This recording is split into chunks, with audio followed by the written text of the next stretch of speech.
Hey, we're back. Hopefully you were able to check out part 1 of this conversation with Natalie. Really looking forward to bringing this second half to you. She's an amazing and inspiring young woman. And if you didn't share the first one, please go back, do so, and share this one too when you finish up. Enjoy the show.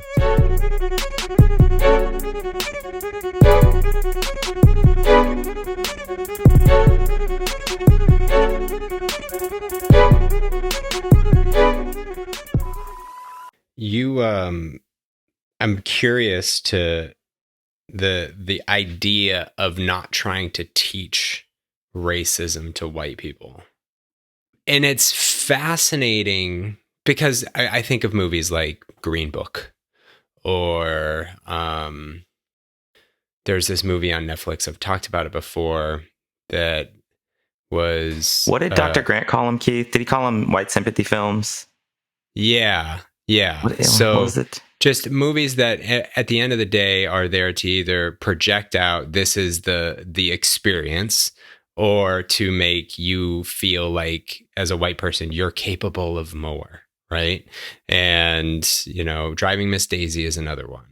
Or to make you think like not all white people, right? And that it's possible, and it can happen. How did you go about making that? Because that had to have been a creatively difficult thing to do, and I'm curious to understand, since there aren't a lot of examples about like that, right?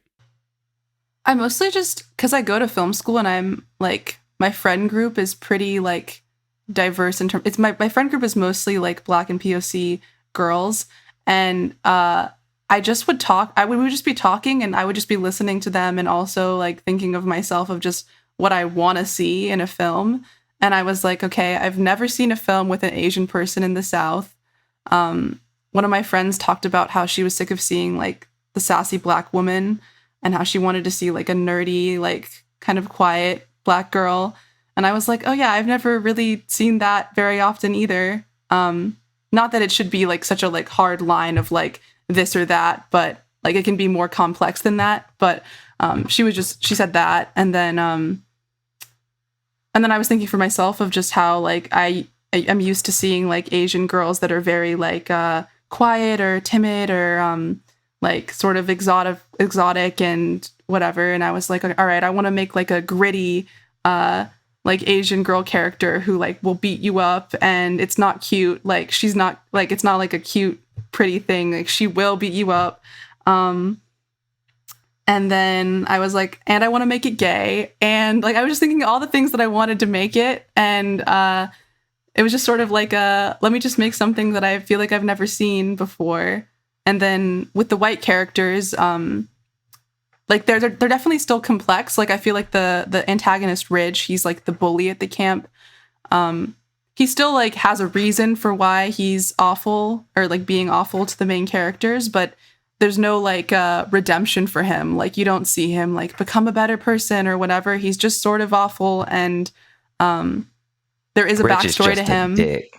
Literally, he's just a dick, and you see him like he has a backstory with one of the main characters, Alex, where they used to be best friends. And then when Alex started to like be emotionally vulnerable, Ridge basically like left him in the dust. And because he's scared of vulnerability and emotions, and that's sort of his main backstory of why he and Alex's whole friend group sort of represents like softness and emotional vulnerability. And so that just threatens him so much. But anyway, you never see him become a better person. He just gets like he just loses at the end, and he gets beaten up by Jade, who's the half Asian, half white character. And so, I mean, I don't know. It was just sort of like, what do I want to see? And then I think another key part of it is having lots of perspective readers, because like a lot of the identities in it weren't mine. So just like literally just I'm just lucky that I have a ton of screenwriting friends and professors that are willing to read it and like share their perspective, and to make it the most accurate and the most empowering for everyone.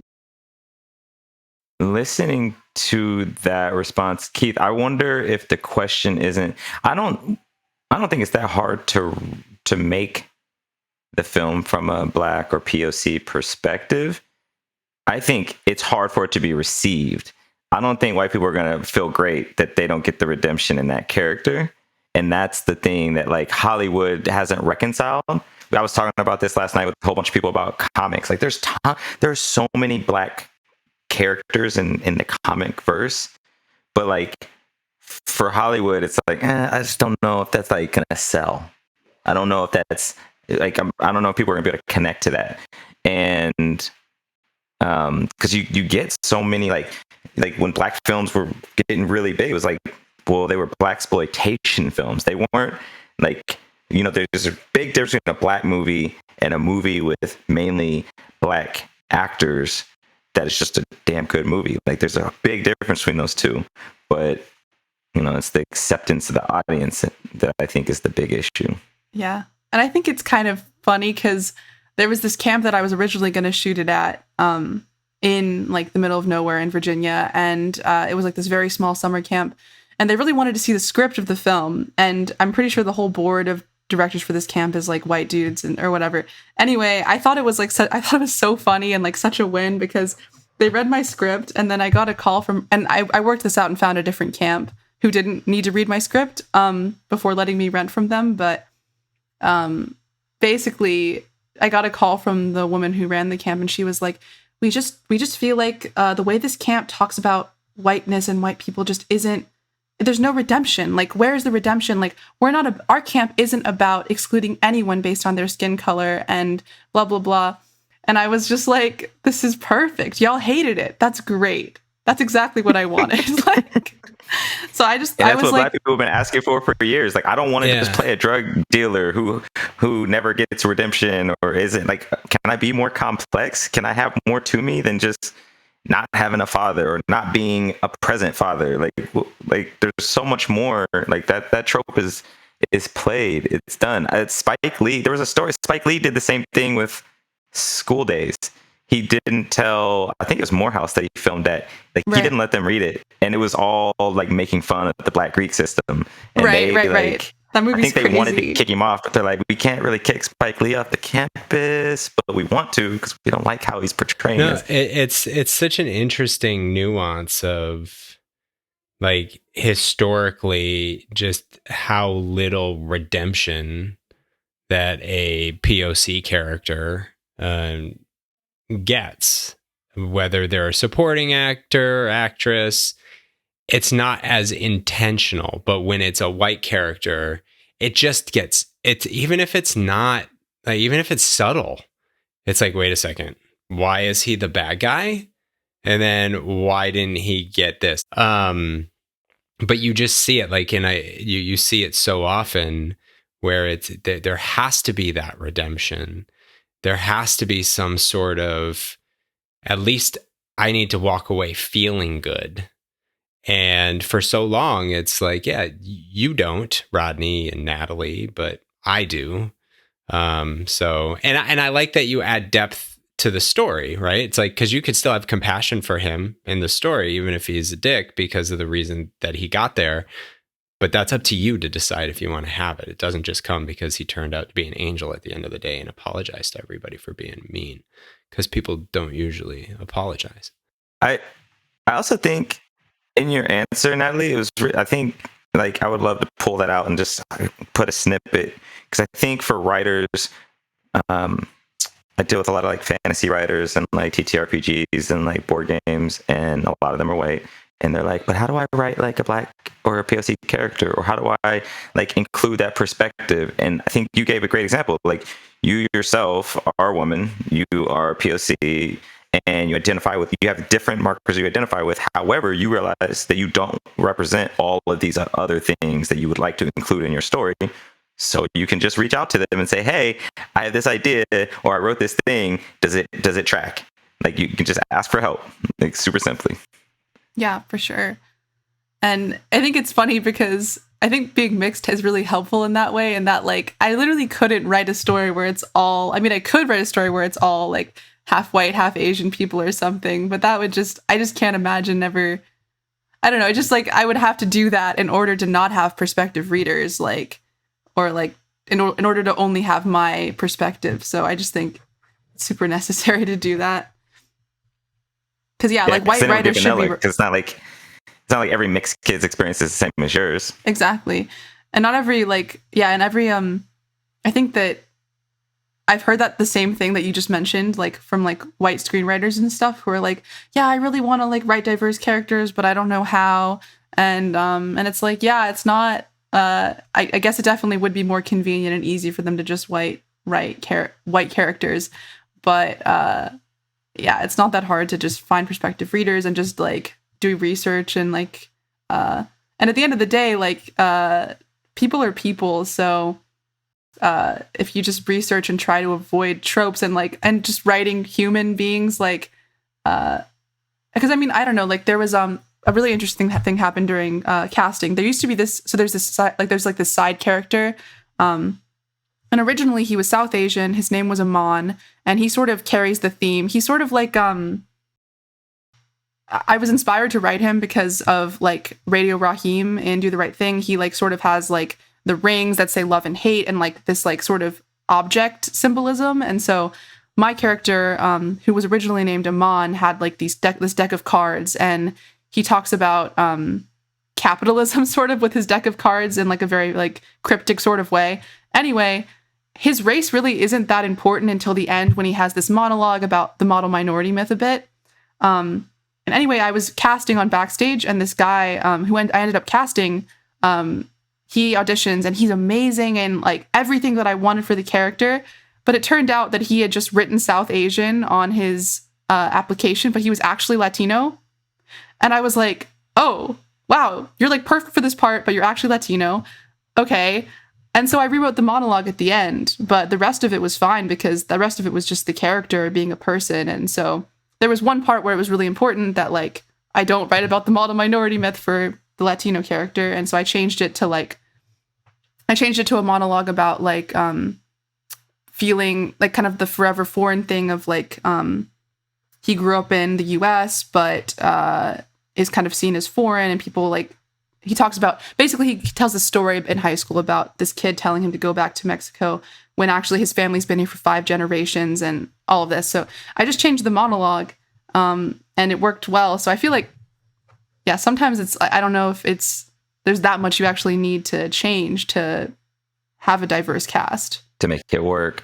And to thinking about how messed up, like how powerful the normalization of whiteness is, and how other groups are looked at as other, like a white writer that can write white women, white men, gay, straight, like different types of white people and feel okay with it. It's like, well, but do you have those experiences? Like they're just the same color as you. Like they're literally just people like me and like you. And but there's this perceived like it's so different, and it's like, what? Right. Like I eat food, bro. Yo, like, I mean, I did not grow up where you might think I grew up, right? Right. I think there's I got a family, I got parents that love me. Why do you think that is, Natalie? Like, why?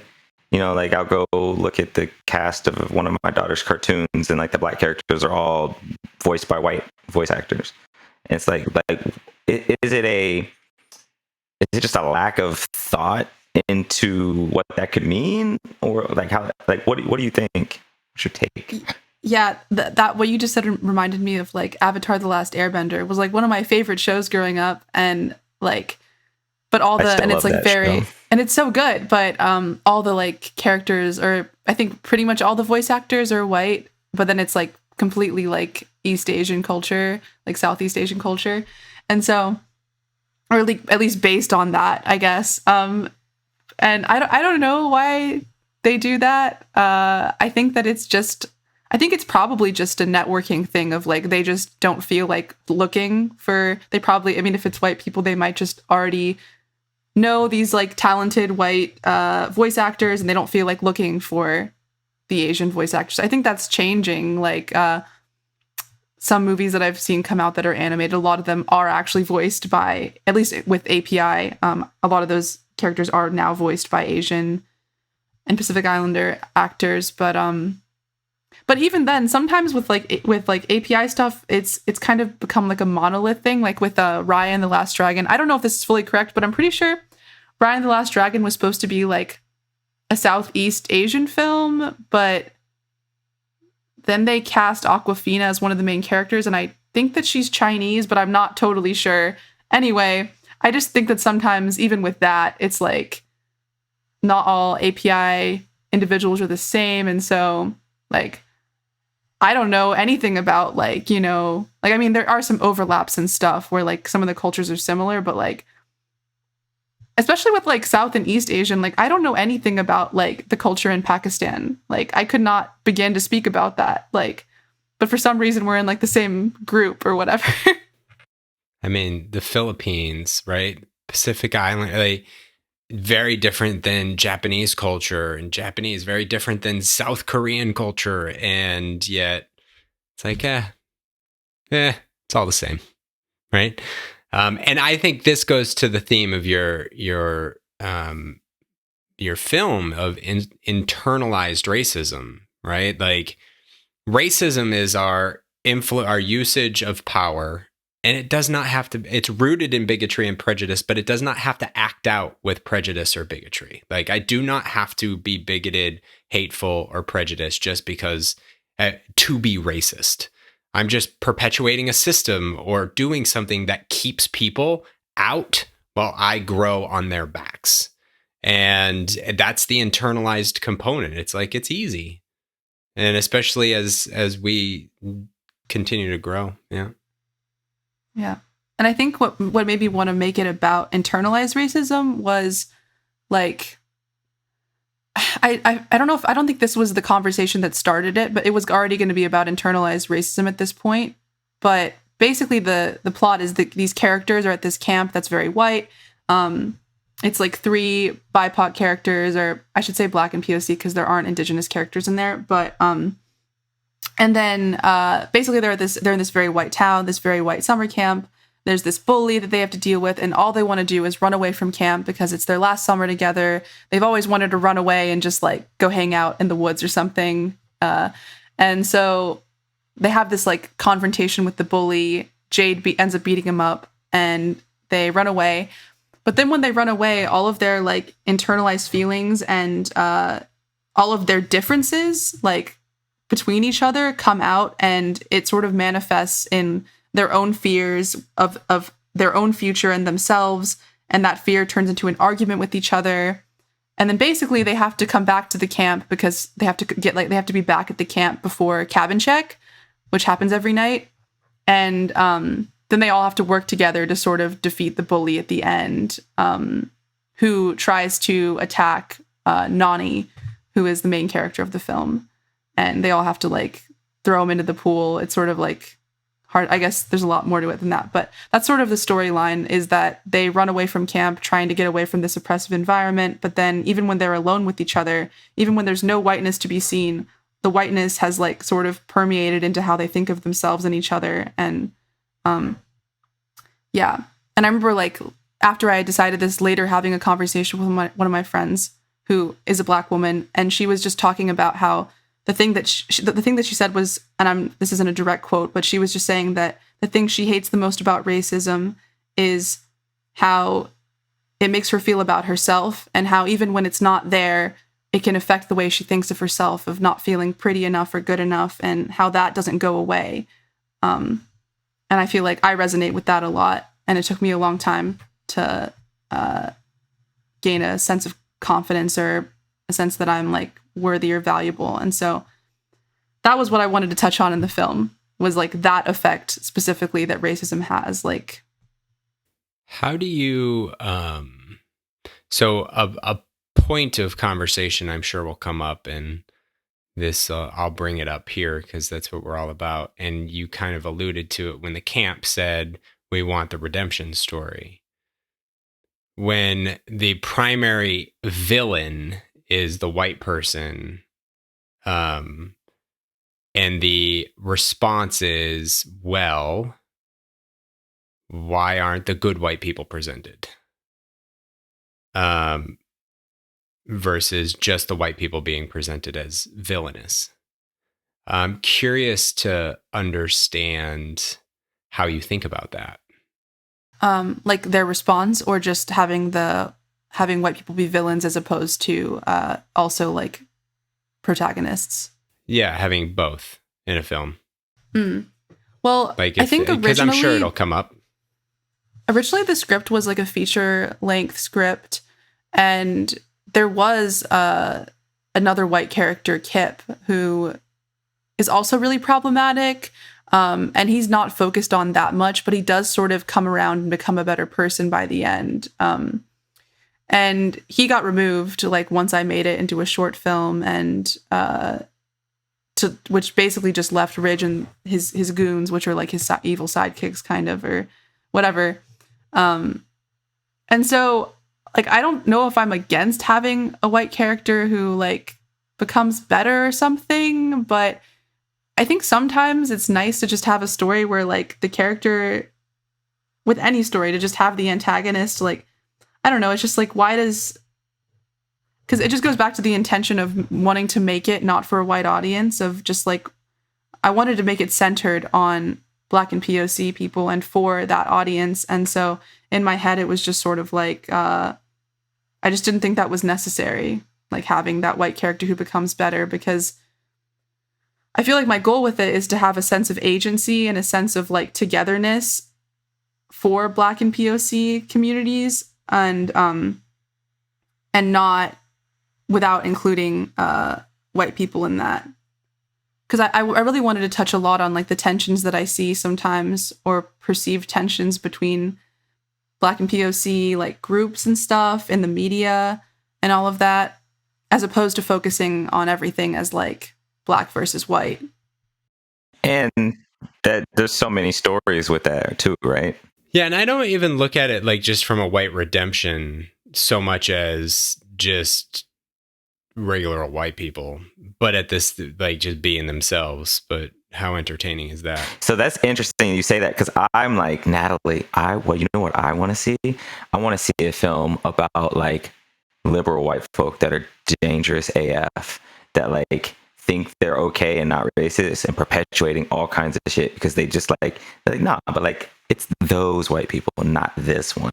And it's like, yeah. But like from my perspective, from my perspective, it's like, yeah, but you're the dangerous one. Like, I know that he hates me because I see the flag on his truck. Like, me and him, like, I'm staying away from him. You are doing some stuff that you didn't even realize is like keeping me out of a job and keeping me from getting promoted and keeping me from being able to live in this neighborhood. So I think, Keith, that's a great question, and we should do it from my perspective, not yours, because we have it from your perspective. We have it from the white perspective. No, and I think that's the reason I asked that question is there's this funny thing, and I have a personal experience, not for me, but that I'm going through right now with a place I volunteer, where we are trying to put this survey out into the Black community, into the Black neighborhoods surrounding where I volunteer. I don't want to name anything. And we spent 6 months on it. The lead of our committee is Black, but we're surrounded by white folks. And we put some intentional questions in there that were like, hey, have you ever felt discriminated against? And the sense of fragility that you get from everybody who's reviewing this, now all of a sudden we're not allowed to lead this project anymore, right? And they're going to take it over and they're going to do it their way. And it's just like, okay, that's weird, because you're just trying to get some answers straight up from people to be better, but you want to dance around it. And I think at the same time about this outcry against critical race theory, which this isn't even, it's obnoxious, but there's a large part of the white population, I don't know majority or what, that feels like they're being, everybody's being taught to hate them, right? And so they feel like they're now hated because they don't see that they have been taught to be loved above all for so long, that it's just, now we're just diversifying the experiences to show it from different perspectives. And so that's what makes me think about that question is, I'm sure it will come up from someone who'd be like, well, why do you have to portray white people as bad all the time? I don't know what you said, Keith, made me think about like white people feeling hated or whatever. That just makes me laugh a little. I don't know. And it's weird too, just talking about whiteness, because I feel like I'm just as white as I am Asian, and it's kind of a both at once deal. So I definitely like am also like this goes into a whole other thing, but for me, I kind of think of it as like I have like both identities at the exact same time, completely at once. And so a lot of the time I'm literally thinking from like the perspective of the person who is in the role of like the oppressor kind of, but then also from the other perspective at the same time, which isn't like a bad thing. It's just complicated sometimes. But anyway, what you were saying was just making me think about like white people. Like where does the defensiveness come from? Because what I find is interesting is like I've met a lot of white people who are marginalized in like the socioeconomic stance or way in the South, like poor white folk. And it's interesting because their anger then gets directed towards like often in the South, Black people or Black folks and like anyone who's not white, when I don't understand why that anger isn't directed towards the people who are actually like oppressing them. And so that gets a bit weird, but I mean, I just think maybe it just boils down to like the whole human feeling of not wanting to feel like you're or maybe disconnection from the past of just like, well, I'm not the person in the past who did all those racist things, or I could never do that. So why is everyone hating me?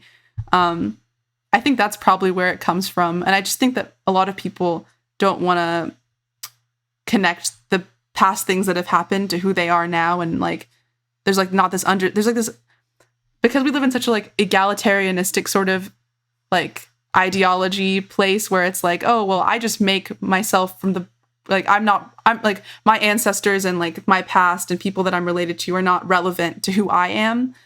I think that is where the problem arises, because then people are like, well, I didn't do any of that bad stuff in the past, and I try not to be racist, so that means that I'm fine, and I don't understand why everyone hates me or something. Maybe that's what it is. I don't know. And it makes me laugh because, like, for one, it somewhat frustrates me because the question is, in my opinion, ridiculous. It's like saying, why do we have Black History Month? Why don't we have White History Month? It's like what I said earlier. We see these stories of whiteness all the time. We don't see a story of a non-white redemptive character. Like, that's not common. It's not all the time. It's like a film or a moment. And it's like, you're so uncomfortable with that we can't just have one film that's not about you. And there's this, the general fragility of, it's not just the white American, it's the white worldian, like, is super dangerous, and it has been weaponized. And like the thing that needs to break is the feeling of the need to ask that question.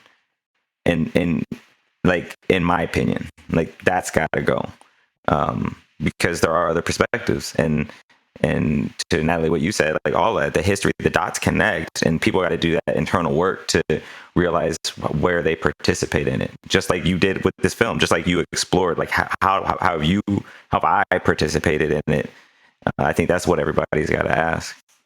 I think you hit the nail on the head there with the isolated reflection of a different world experience. This white character doesn't reflect all. So when you're watching it as a white person, you're not like, just watch it, right? From the perspective of the people that it's delivered for, and enjoy a good film.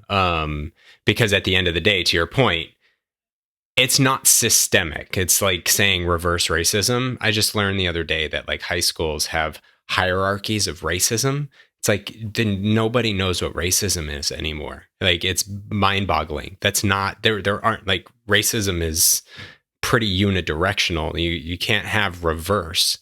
And when the entirety of a body of art is reflected in one particular way, and then you have this one little nugget. Like that's a pretty unequal representation. Like, so like settle down. And the reason I asked that question, to your point, like the reason I asked that question, Rodney, because I anticipate like it'll be asked. I know you're not asking. Yeah. I know you were asking because it's a good conversation piece for us. Yeah, and it's food for thought, right? Like if you're listening and you thought about that question, and then where do we come out of it? Like, how are you processing it now that we've kind of explored it? So I'm very curious, because we don't have a lot of time left, but like you are incredibly impressive as a sophomore in college and going into your junior year next year. You seem to have a strong emotional intelligence, awareness culturally and personally. And there's a wisdom and a maturity to you at 19 that takes many people much longer. Like, what was the environment like for you growing up? Was it just because of all of the experiences that you had? Because you went to all these schools? Yeah.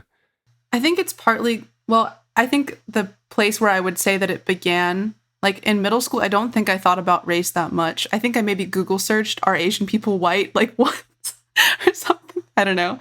I mean, I thought about it when people made fun of me for it, but overall, I think I just wanted to be white because I just saw that if you were white, a white girl, that everybody liked you more and that the boys liked you and that you were prettier in their eyes or whatever.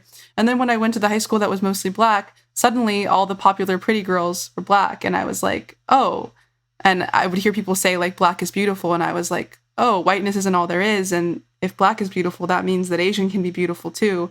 And so I think like I started to like kind of, that experience was like very like kind of like a shock for me, I guess, when I like went into 9th grade.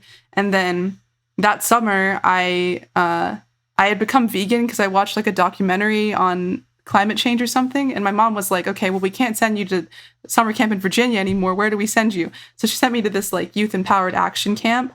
And I think that was like the place where everything sort of like the trajectory of my life sort of changed, because I went there and suddenly I was going to these workshops about nonviolent communication and institutionalized racism and gender and all these different things. And like as a 14-year-old, that was just sort of like crazy to learn about all of these new things and then connect them to what I was seeing in my own community in Virginia, and understand that like this was coming from somewhere, not, it wasn't just something that existed without any history. It was coming from somewhere. And because I had noticed that our schools were segregated, but I hadn't thought that deeply about it. And then when I went to this camp, I was like, oh, all these things that all these problems I've been seeing are from somewhere. Like they're connected to a history, and like a history that they don't teach us in school, but a history that does exist. And at that camp, they just like showed me vulnerability, and like everyone there was so compassionate towards me and caring. And I just think it gave me a glimpse into what the world could be like, because it was extremely diverse in terms of gender and race and sexuality. And I just felt like I could truly be like loved and vulnerable and cared for in that space. And I think that sort of glimpse into like almost, I don't want to say a perfect world, but a world where everyone like cares for each other and wants to communicate with each other. And that really, I think, was the reason why I wanted to, it just sort of changed the trajectory of my life. And then that on top of the fact that I had been having issues with mental health, like all through middle school and then early on in high school, to the point where I was just so depressed and anxious that I didn't think I wanted to keep living. And there was like this moment where I was like sitting on my floor in my bed, literally in this bedroom. And I was like, man, this is awful. And I don't think I'm ever going to come out of this. Like, I don't think I'll ever have a day where I don't like feel anxious all the time. But if I do, this was like a prayer to God sort of. And I was just like, if I do, then I will do everything I can to try to make the world better. If you just let me have a day where I'm not anxious and depressed and where I can just actually think about other things and just have like a normal life or whatever that means, then I will do something to try to make things better for other people. And then when I did eventually, like, my mental health got better and like completely better after like a couple years, I was like, all right, time to do that. And so that's just sort of what I've been trying to do ever since. Wow. Thank you for that. I mean, there's really no better way to start wrapping the conversation than that summary you just put on. Like, wow. Like, I mean, I want to go into that a little more, but man, that was, thank you for sharing that. And that's amazing. And you are literally doing that. Like, you're out here doing we'll share some links to some of the works that you've done, like the song that Dr. Rook shared with us, and like we'll make sure we link it. But just want to thank you for your time and thank you for sharing with us. Yeah, thanks for having me. It was super cool to talk to you guys, and I really I love having the conversation, and I could really tell that you guys were listening to me, and that feels really nice, and I liked hearing what you guys had to say as well. So thank you. Well, thanks, Natalie. Thank you for that. That's great. We have one last question that we won't respond to this time. That's I was just gonna say thank you for that. I mean, that's what we aim to do, and to hear that back feels nice to hear. So thank you. So thank you. The last question is, what does compassion mean to you? To me, compassion is a feeling, and it's a bit indescribable to me. But the way I would describe it is just looking at a person you love and wanting nothing from them except for them to be happy. Like, not wanting to take anything from them or like derive anything from them, but literally just wanting to see them laugh and be happy and be there for them.